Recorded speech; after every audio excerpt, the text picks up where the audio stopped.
요한복음 19장 17절에서 30절 말씀입니다.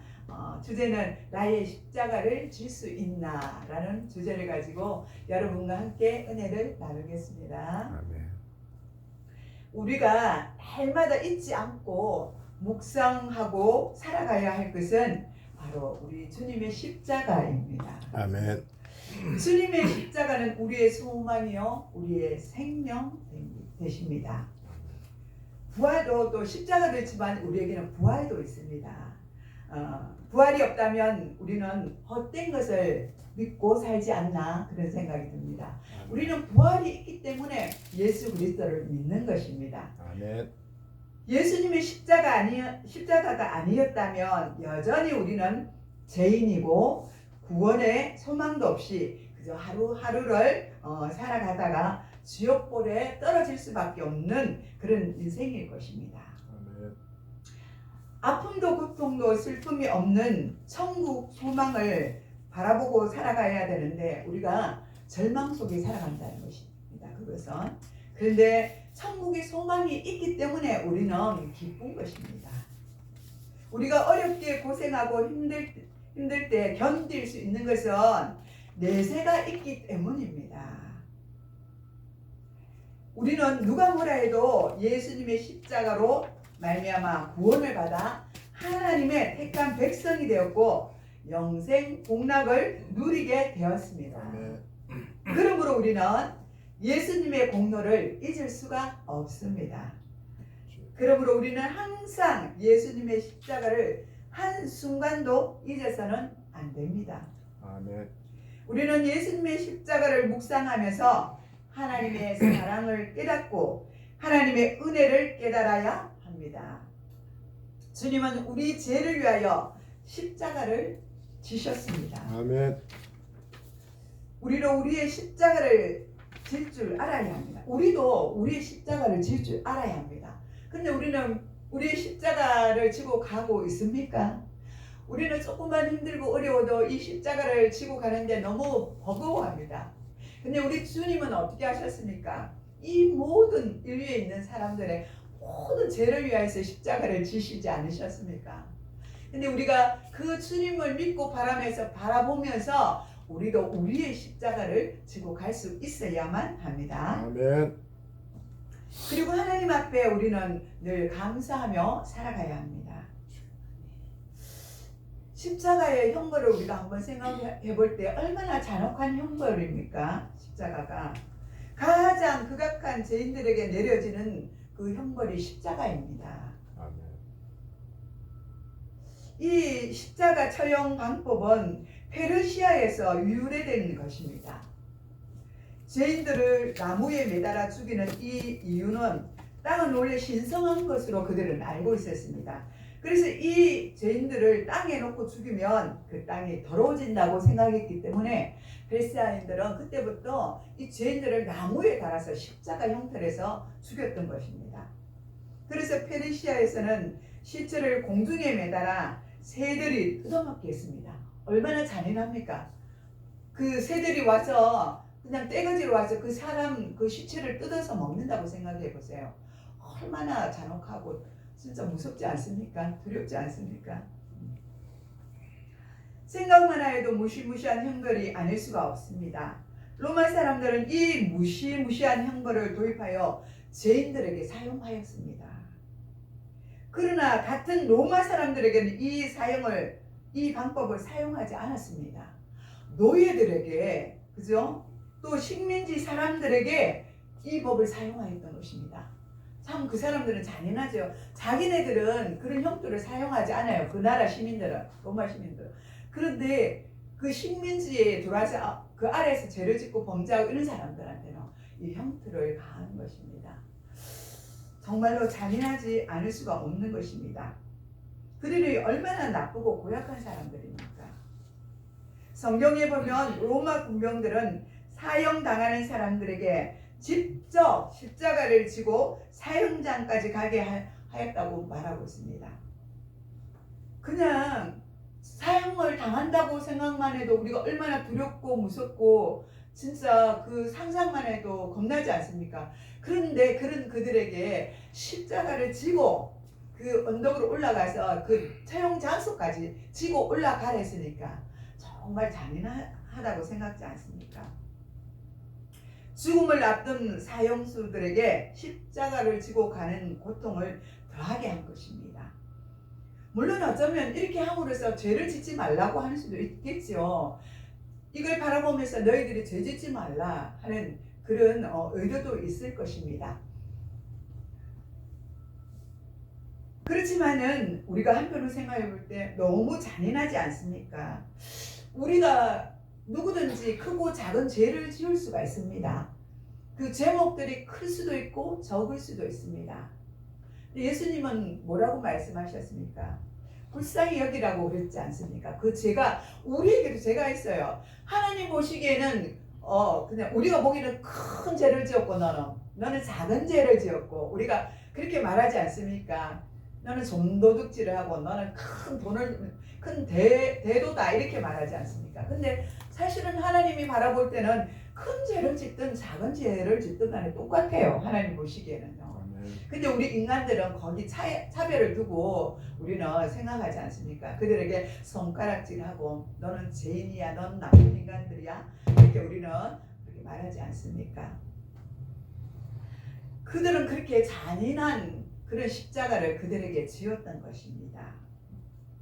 그뿐 아니라 십자가를 지고 가는 그 순간에도 무엇을 했냐면 채찍을 들었어요. 채찍으로 내리치는 거예요. 그 채찍이 얼마나 아픕니까? 예수님도 맞으셨잖아요. 빌라도 뒷뜰에서 어떤 채찍을 맞았습니까? 그 채찍 끝에는 그 쇠로 된 그 활 같은 그런 빼쩍빼쩍 창 같은 그런 것들을 매달았습니다. 그리고 한 대 때리면서 그냥 때리는 게 아니라 땡기면은 그 살이 쫙 찢어져 가지고 그곳에 피가 흘러내리는 것입니다. 그 예수님이 그렇게 당하셨어요. 빌라도 뒷뜰에서. 왜요? 우리의 죄와 허물 때문에, 우리의 질고 때문에, 우리 질병 때문에 그래서 피를 다 흘려주신 것입니다. 이사야서 보면 그렇게 나와 있습니다. 그런 고통과 고난을 예수님이 당하셨어요. 그리고 이들에게도 이 죄인들에게도 빌라도 병동들이 때리면서 그렇게 가했던 것입니다. 그 고통은 우리가 상상하기 어려운 고통입니다. 우리가 조그만한 가시에 찔려도 어때요? 그 찔리는 곳이 얼마나 아픕니까? 밤새도록 쓰리고 아파서 그저 약을 먹어도 그 통증이 오고 염증이 생기지 않습니까? 그런데 그 채찍으로 맞았다고 한번 생각해 보십시오. 근데 만일 누군가가 자비를 베풀어서 사형수 대신에 십자가를 지고 그 사형장까지 가겠다고 그렇게 말을 하면 그에게 십자가를 지어줍니다. 그리고 그 사형수는 그냥 걸어서 올라갈 수 있겠지요. 그런데 그렇게 할 사람이 몇몇 있겠습니까? 이런 고역을 대신할 사람이 과연 누가 있었겠습니까? 여러분 중 이러한 긍휼한 마음을 가진 분이 계십니까? 대신 십자가를 지고 올라가라 하면 올라가시겠습니까? 한번 생각해 보십시오. 나는 과연 십자가를 지고 올라가 줄 수 있을까? 아니면 나의 십자가를 지고 갈 수는 있는가? 한번 생각해 보셔야 합니다. 나의 십자가도 못 지고 가는데 어떻게 남의 십자가를 지고 갈 수가 있겠습니까? 참 한번 우리가 생각해 보아야 하는 것입니다. 아멘. 이런 긍휼한 마음을 가지신 분이 있다면 우리가 모두 존경할 것입니다. 그러한 사람에게요. 그죠? 그런데 예수님이 이 십자가를 지고 갈 때에 마침 시골에서 올라와 그 광경을 보던 구레네 사람 시몬이 그 광경을 보고 대신 십자가를 지고 올라가게 됩니다. 예수님의 십자가를 대신 지고 그 골고다 언덕까지 올라가게 됩니다. 구레네 사람 그는 동정심 때문에 예수님의 십자가를 지고 가게 된 것이 아닙니다. 그러나 그는 이후 예수님을 믿게 되어 예수님 대신에 십자가를 지게 된 것을 늘 감사하며 살아가게 되었습니다. 이런 시몬의 부인은 사도 바울을 끔찍히도 아꼈습니다. 사도 바울은 그를 나의 어머니 이렇게 생각하였던 것입니다. 그렇게 불렀던 것입니다. 얼마나 그죠? 서로 간에 사랑이 끈끈했으면 그렇게 불렀겠습니까? 또한 시몬의 두 아들 알렉산더와 루포가 있었는데 이들은 복음을 전하는 복음의 전도자가 되었다고 로마서 16장 13절에 말씀하고 있습니다. 우리도 교회를 하다 보면 종종 십자가를 져야 할 때가 있습니다. 십자가를 억지로 져야 할 때도 있습니다. 내가 하고 싶지 않은데 이 일을 해야 될 때가 참 있습니다. 그런데 그것이 본인에게 지금 당장은 나는 이거 안 하고 싶어, 이렇게 왜 살아, 이렇게 하고 싶지, 하지만은 억지로라도 그 십자가를 지게 된다면 그죠? 하나님이 예비하신 축복이 있다는 것이지요. 아멘. 십자가를 지면 당신은 괴로움이 있을 수도 있습니다. 그러나 이후에는 하나님이 예비하신 축복이 반드시 있습니다. 우리가 십자가를 지는 당시에는 괴로울지 모릅니다. 그 후에는 잘 하였다는 것을 우리는 깨닫게 됩니다. 우리가 교회 일을 할 때도 그렇습니다. 교회를 봉사할 때 기쁜 마음으로 자원하여 해야 하지만 어떤 때에는 억지로 떠밀려 할 때도 있습니다. 저기 보고 저기 먼지가 있네 생각을 합니다. 그런데 우리가 몸으로 가서 그것을 그저 치우거나 하지는 않을 때도 있지 않습니까? 그러나 시간이 지나고 보면 또 그것을 보고 치운 사람들은 잘하였구나, 내가 이렇게 하였던 것이 참 하였던 것이구나 하는 생각도 할 수도 있습니다. 구레네 사람 시몬은 그의 행동으로 인하여 그의 가족들이 하나님께 많은 축복을 받게 되었습니다. 아멘. 예수님이 십자가에 못 박혀 죽으신 그곳을 헤골이라 하는 곳이라고 말합니다. 히브리어로는 골고다이고 라틴어로 보면 갈보리라는 그런 곳입니다. 요한복음 19장 17절에 나와 있습니다. 그 17절에 전하는 바에 의하면 아담의 해골이 이곳에 묻혀 해골이라고 불렀다고 합니다.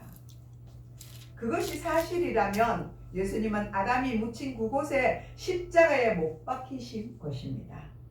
아담의 저주를 받은 인생들을 위하여 예수님이 십자가에 달려 죽으심으로 죄를 대속하고 구원의 문을 여셨으니 예수님이 이곳에서 십자가에 못 박히신 것은 깊은 의미가 있는 곳입니다. 아멘. 골고다 언덕은 예루살렘 성문 밖에 있었습니다. 유대인들은 거룩한 성을 더럽혀서는 안 된다고 생각하였기 때문에 성문 밖에다가 처형을 하였던 것입니다. 아멘. 유대인들의 전통은 시체를 그대로 두지 않기 때문에 시체를 바로 장례를 했습니다. 예수님은 두 강도와 함께 십자가에 못 박혀 돌아가셨습니다. 양편의 두 강도 사이에 예수님이 계셨습니다. 우리 예수님도 이 두 강도와 같이 똑같은 죄인으로 취급을 받고 처형을 당하신 것입니다. 예수님이 못 박히시고 돌아가신 그 십자가는 바로 저와 여러분이 못 박혀야 할 그 십자가였습니다. 아멘. 그런데 우리 주님이 대신 십자가를 져 주신 것입니다. 아멘. 우리 예수님은 우리가 져야 할 그 십자가를 대신 져 주신 것입니다. 우리의 모든 죄를 지시고 십자가에 죽으신 것입니다. 빌라도는 예수님을 처형하실 때 예수님의 이름을 유대인의 왕이라고 써붙였습니다. 그 명표를 써붙일 때 유대인의 왕이라고 써붙였습니다. 이렇게 써서 붙인 것이 장난같이 보이지만 대제사장들이 예수님을 고발할 때 유대인의 왕이라고 자처한다고 고발했습니다. 그들은 가이사 외에는 그들에게 왕이 없다고 하면서 스스로 유대인의 왕이라고 한 예수님을 죽여야 한다고 또 그렇게 소리쳤습니다. 빌라도가 예수님의 명표에 유대인의 왕이라고 써붙이려고 하자 대제사장들은 자칭 유대인의 왕이라고 쓰라고 항의까지 또 그들은 합니다. 이것에 대하여 빌라도는 단호히 거부하면서 내가 쓸 것을 분명히 썼다 이렇게 말을 합니다. 빌라도는 예수님을 십자가에 못 박아 죽인 죄를 대제사장들에게 돌렸습니다. 빌라도는 예수님을 죽인 죄를 자기의 죄로 돌리지 아니하고 손을 씻으면서 이 사람들에게 피에 대하여 나는 무죄하니 너희가 당하리라 이렇게 말했습니다. 그렇지만 최후의 심판은 누가 합니까? 빌라도가 내렸기 때문에 예수님을 십자가에 못 박게 한 죄를 면하지 못할 것입니다. 죄 지은 사람들을 십자가에 달 때 옷을 벗기고 정신을 잃을 때까지 채찍을 때린다고 합니다. 십자가에 달린 때는 벌거벗은 몸으로 달려있는 것입니다. 예수님도 십자가에 달리실 때 벌거벗긴 채로 달리셨고 또 채찍을 맞으시고 피투성이가 된 채로 십자가에 못 박히셨습니다. 사람들은 십자가에 달리신 예수님을 바라보면서 온갖 비난과 조롱을 하였습니다. 심지어 옆에 달려있던 강도도 예수님을 조롱하였습니다. 예수님은 이 세상에서 가장 죄악의 수치를 당하셨습니다. 십자가 아래에 있던 군병들은 예수님의 옷을 나누어 갖기 위하여 제비를 뽑았습니다. 참으로 어처구니 없는 일입니다. 예수님은 십자가의 고통으로 신음하고 있는데 어떻게 이런 일을 하고 있는 것인지 정말 알 수가 없습니다. 우리도 마찬가지입니다. 남은 지금 힘들어서 고통당하고 있는데 태연히 그것을 바라보고 아무런 느낌이 없다는 것입니다. 이것이 인간의 어리석음이 아니고 무엇입니까? 남이야 힘들거나 말거나 나만 아니면 되지 하는 우리의 모습이 아닙니까? 우리는 한번 생각해 보아야 하는 것입니다. 빌라도 군병이 얼마나 잔인합니까? 이에 대하여 사도 요한은 시편 22편 18절을 인용하여 군인이 말하되 이것을 찢지 말고 누가 얻나 제비를 뽑자 하니 이는 성경에 그들이 내 옷을 나누고 내 옷을 제비 뽑나이다 한 이것을 응하게 하려 함이라고 요한복음 19장 24절에 기록하고 있습니다. 하나님의 말씀이 그대로 이루어진 것입니다. 예수님은 유대인의 왕이실 뿐만 아니라 만왕의 왕이십니다. 이 시간에도 온 우주 만물을 지키시고 보호하시고 다스리시는 그런 분이십니다. 아멘. 이런 위대하신 분이 우리를 위하여 십자가에서 달려 죽으셨습니다. 아멘. 저희를 위하여 벌거벗기신 채로 부끄러움을 당하셨습니다. 우리를 영광스럽게 하시기 위하여 수치와 능력을 당하셨습니다.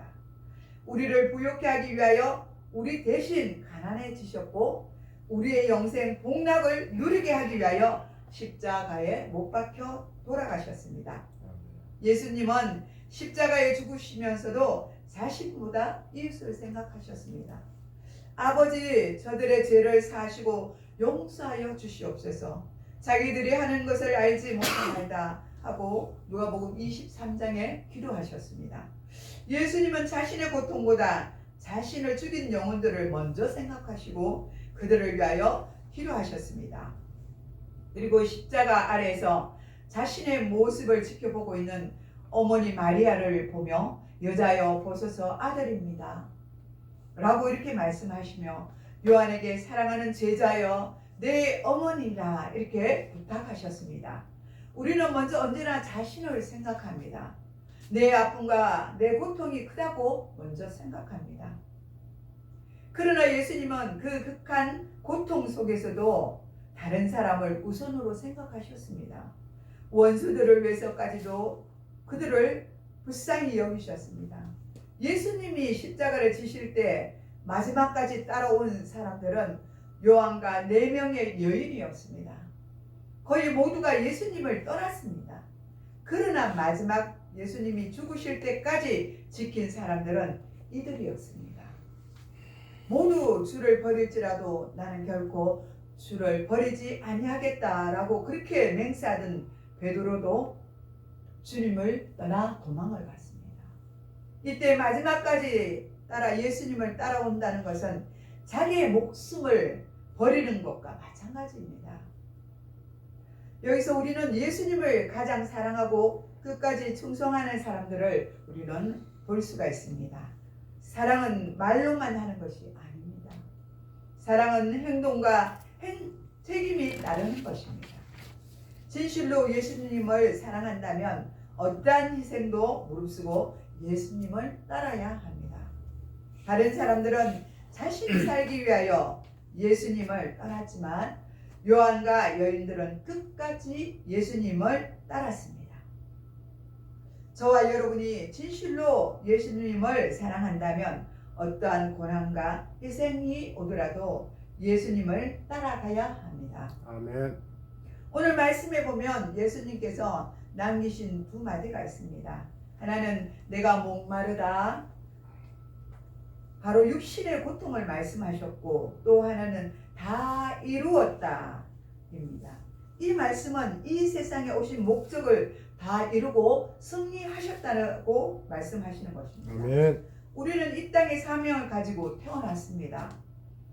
반드시 하나님께서 우리를 통하여 이루시고자 하시는 뜻이 있고 우리를 향하여 받으실 영광이 있습니다. 아멘. 그러므로 우리는 어떤 상황 속에서도 어떤 고난 속에서도 사명을 깨닫고 성취하는 그런 승리자가 되어야 될 줄 믿습니다.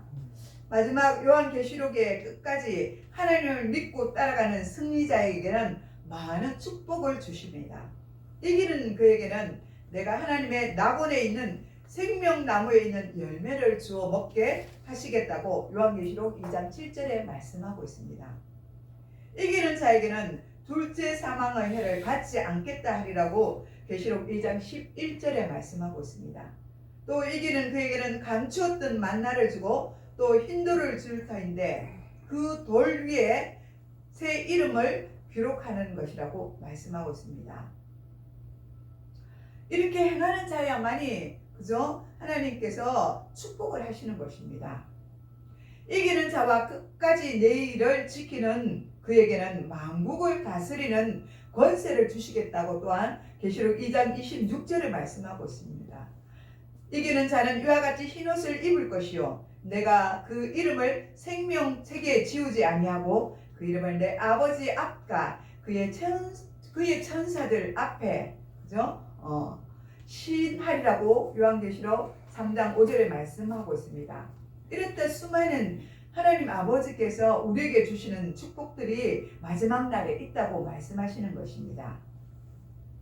흰 옷이란 예수 그리스도를 힘입어 성도들이 얻게 되는 의를 말하는 것입니다. 아멘. 이것이 없이는 결코 하나님 앞에 우리는 설 수가 없는 것입니다. 또 이기는 자에게는 하나님의 성전의 기둥이 되리라 이렇게 계시록 3장 12절에 말씀하고 있습니다. 또 이기는 그에게는 내가 내 보좌에 함께 앉게 하여 주기를 내가 이기고 아버지 보좌에 함께 앉는 것과 같이 하리라 계시록 3장 21절에 말씀하고 있습니다. 사랑하는 여러분, 하나님이 택하신 자들은 구원하시기 위하여 십자가를 지는 일은 참으로 선하고 의로운 일이지 않을 수가 없습니다. 우리가 십자가를 지고 가고 있습니까? 어떤 십자가를 우리가 지금 지고 가고 있습니까? 여러분 그 십자가를 끝까지 지고 가시기 바랍니다. 아멘. 그 일을 위하여 우리는 부르심을 받은 것입니다. 우리에게 하나님이 사명을 주셔서 그 사명을 감당하게 하는 것도 또 우리의 십자가일 수도 있는 것입니다. 그러므로 저와 여러분도 이 일을 위하여 어떠한 고난과 핍박이 와도 두려워하지 마시기 바랍니다. 아멘. 우리가 주님을 위하여 살고 주님의 뜻을 위하여 담대히 고난을 받으면 주님이 주시는 기쁨과 위로와 평강이 우리 가운데 넘칠 것입니다. 아멘. 우리도 승리하신 주님처럼 하나님이 우리에게 맡긴 사명을 충성하여 승리의 계가를 부르면서 이 세상을 떠날 수 있는 저와 여러분이 되시기를 축복합니다. 아멘. 기도하겠습니다. 하나님 아버지 감사드립니다. 우리의 십자가를 지고 갈 수 있느냐고 주님이 우리에게 물어보신다면 주님 우리가 뭐라고 말할 수가 있습니까? 정말 우리는 우리의 십자가를 당당히 지고 갈 수 있는지요? 주님은 우리의 십자가를 말없이 지시고 가셨는데 우리는 그렇지 못할 때가 참 많이 있습니다. 우리를 불쌍히 여겨주시고 우리의 죄와 허물을 사하여 주옵소서. 오늘 주신 말씀대로 우리가 끝까지 우리의 십자가를 지고 갈 수 있도록 저희들을 인도하여 주옵소서. 아멘. 감사를 드렸고 우리를 구원하신 예수님의 이름으로 축복하며 기도드리옵나이다. 아멘. 아멘.